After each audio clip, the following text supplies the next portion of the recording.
जय गुरु जी, शुकराना गुरु जी। वाहिगुरु जी का खालसा, श्री वाहिगुरु जी की फतेह।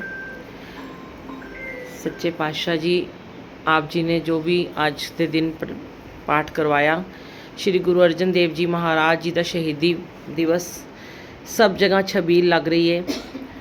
श्री गुरु अर्जन देव जी ने श्री सुखमनी साहिब जी के पाठ की शुरुआत की। असी भुल जाने आ संगत जी कि असी पाठ तो विमुख हो जाने आ। कदी कदी सानू याद ही नहीं रहिंदा असी किहड़ा पाठ करना है, किहड़ा जाप करना है। गुरु जी महाराज वाहिगुरु जी किसी रूप दे विच भी आके सोझी बख्शते ने कि चलो पाठ करो। पहले चिलिया कराया, फिर दोबारा चिलिया कराया, फिर 51 दिन का पाठ कराया। तो 5-6 दिन पहले मैं सोच रही सी कि मैं एक हफ्ते का पाठ रख लैनी हाँ, 10 तरीक नूं इहदा भोग पावांगे। फिर गुरु जी ने कहा तू तो सवेरे रोज़ ही कर रही है पाठ, दोबारा दोबारा क्यों करना। फिर अज किसी संगत का एकदम फोन, वैसे ही गल हो रही सी, मैं फिर भुल गई सी। तो उन्होंने कहा कि असी गुरुद्वारे जा रहे हैं जो उत्थे लंगर प्रसाद ते सुखमनी साहिब का पाठ है। अज गुरु अर्जन देव जी का शहीदी दिवस है। मेरे एकदम दिमाग ही आया, मैं फटाफट संगत नूं फोन किया कि चलो अज मैसेज बना देने आ ते असी अज पाठ कर लैने आ। पर बार बार आ रहा सी कि सुखमनी साहिब जी का पाठ करना है। फिर गुरु जी कह रहे थे कि नहीं, पाठ सवेरे हो गया है, हुण शबद गुरबानी का पाठ करो। तो गुरु जी महाराज जी ने जो संगतां की हाज़री लगवाई है वो ही जानते ने। बुलाते असी किनू किनू आ, पर आंदा कौन है तो इस लड़ी के अंदर कौन लैके ब्लैसिंग जाता है, यह उन्होंने ही पता है, सानू कुछ नहीं पता है। तो असी कौन कर दो,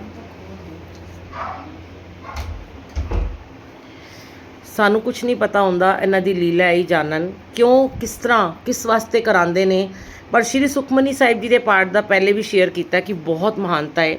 सुखमनी साहिब जी के गुटके के अंदर पहले पेज पर लिखा हुआ है कि जो 51 पाठ कर लैंदा है बिना नागा कीते, और एक विश अपनी मंग लो, तुसी कोई भी एक इच्छा पूरी अपनी करवा सकते हो।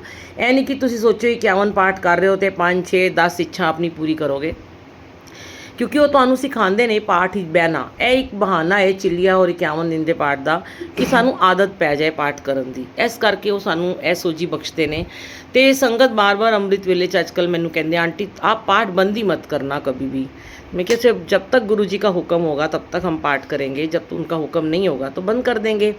तो गुरु जी महाराज ऐसे ही सबको सोझी बख्शते रहो। पाठ, कई लोग मेरे को पूछते हैं कि पाठ कैसे करना है। कल भी आंटियों का 2-3 का फ़ोन आया कि पाठ को हमने सुनना है, हमें पढ़ना नहीं आता, हमें पंजाबी नहीं आती, हमसे गलतियां होती हैं। तो हमने कहा कि आप उनको उसमें लगा लो, ऑडियो में सुन लो। और जो कीर्तन रूपी श्री सुखमनी साहिब जी का पाठ है वो बड़ा ही आनंद देता है, वो आप सुना करो जो हम सवेरे चलाते हैं। और फिर वो भी ये भी पूछते हैं कि चलते फिरते करना है, तो उनको यही कहते हैं कि चलते फिरते का मतलब है अगर आपके पास टाइम नहीं है तो आप घर का काम करते हुए या ड्राइव करते हुए सर ढक के सुन सकते हो। लेकिन अगर आपके पास फालतू टाइम है और उसको बेमतलब इधर उधर बिता रहे हो, बातें करने में, टीवी देखने में, घूमने फिरने में, तो आपको पाठ को बैठ कर ही करना चाहिए। जिनके पास वक्त की कमी है, जो अपने बिजनेस में, नौकरी में है और काम पे जाते हैं तो उनके पास टाइम नहीं होता, तो उनके लिए ये छूट है। और श्री सुखमनी साहिब जी का पाठ ऐसा पाठ है संगत जी कि आप दिन में से कभी भी कर सकते हो, सुबह शाम आधा आधा भी कर सकते हो। जैसे इसके अंदर 24 अष्टपदियाँ हैं तो आप इसको दिन में 4 बार भी कर सकते हो, लेकिन आपको एक दिन में पूरा पाठ ख़त्म करना है। तो अगर आप सुबह बैठ के इकट्ठा ही कर लेते हो या दोपहर में कभी भी आप खाली हो इसको कर लेते हो, तो वो आपका एक नियम बन जाता है। और श्री जपजी साहिब जी का पाठ जो है वो सवेरे करते हैं और श्री रहरास साहिब जी का पाठ शाम को करते हैं, और कीर्तन सोहेला करते हैं सुखासन के समय। तो जो है दुखभंजनी साहिब जी का पाठ भी आप कभी भी कर सकते हो, नहा धो के कर सकते हो। पर श्री सुखमनी साहिब जी का पाठ जो है सुखमनी सुख अमृत प्रभ नाम, भगत जना के मन विश्राम। तो सुखमनी सुखों की दाती है, सुखों की मनी है। कहते जो श्री सुखमनी साहिब जी का पाठ करता है ना, उसके सर के ऊपर ना सुखों की मनी आ जाती है। जैसे कहते हैं ना नाग मनी होती है ना, तो उसके सर के ऊपर वो मनी आके बैठ जाती है सुखों की। ये उसके अंदर भी लिखा हुआ है और ये हमने इसको साक्षात हमने इसको महसूस भी किया है। मैंने तो जितनी बार भी जो भी मैंने मांगा, मतलब मंगते तो हम ही हैं। गुरु जी तेरे दर दे मंगते हैं, तेरे नाम दे भिखारियाँ, किससे मांगे, कौन है इस दुनिया में जो हमें देगा। इंसान तो देने के बाद 1 बार 2 बार सुना देता है बातें, चाहे वो अपना पति हो, चाहे माँ बाप हो, चाहे बच्चे हों, कि हमने तुम्हारे लिए ये किया वो किया। पर गुरु हमें कभी नहीं सुनाते हैं, इसलिए हम उनसे मांग लेते हैं। एक बार ही हम उनसे मांग लेते हैं कि चलो एक बार हमारी भी विश पूरी कर दो, इतनी दुनिया की इच्छाएं पूरी करते हो। तो वो कर देते हैं। जब आप बहुत ही प्यार से रिंकू वीर जी की अपनी बानी सुनिए ना कि भिखारी बन जाओ, मंगते बन जाओ। जब आपका बर्तन रूपी भांडा, आपका शरीर रूपी बर्तन खाली होगा ना, जब उसके कहते हैं एक भिखारी बैठा है सड़क पे, वो आपसे पैसे मांगने आता है, उसके डोंगे में 10-20 रुपये 50 रुपये हैं, तो आप उसे पैसे नहीं देते हो। लेकिन अगर उसका डोंगा खाली है तो उस पर दया आ जाती है, तो हम उसमें एक सिक्का 2 रुपये 5 रुपये 10 रुपये हम डाल देते हैं। सेम ऐसा हमारा शरीर है। अगर हम इस शरीर रूपी बर्तन को चप्पलों के साथ बाहर खाली करके आएंगे, खाली कैसे करना है, अहंकार, निंदा चुगली, प्रतिस्पर्धा, द्वेष, हीन भावना, ये सब चीज़ें अपनी छोड़नी पड़ेंगी। और वो बर्तन जब खाली होगा बिल्कुल ऐसे कि गुरुजी, वाहे गुरुजी, हम तो ज़ीरो हैं। मैं हमेशा एक ही बात कहती हूँ, गुरुजी मैं तो ज़ीरो हूँ, मुझे तो हीरो आपने बनाना है। और वो बनाते भी हैं, हीरो हीरोइन जो भी उन्होंने बना दिया। तो थैंक यू उनका इतना ज़्यादा कि एक आंटी हैं, पटियाला में रहती हैं, बच्चे हैं, वो मुझे कहते हैं आप गुरुजी की हीरोइन हो। मैंने कहा अच्छा, अलग अलग नाम देते हैं। कोई कहता है आप गुरुजी की एंजल हो। बहुत अच्छा लगता है, गुरुजी इतने सारे नाम दिलवा रहे हो आप, हमें तो पता भी नहीं हम इस काबिल भी हैं। तो जब आप समर्पण कर देते हो, समर्पित हो जाते हो प्रभु के आगे, सेवा के ऊपर बिल्कुल अपना समर्पण छोड़ देते हो और सब चीज़ें उन पे छोड़ देते हो ना, समय रहते वो सब कुछ करेंगे।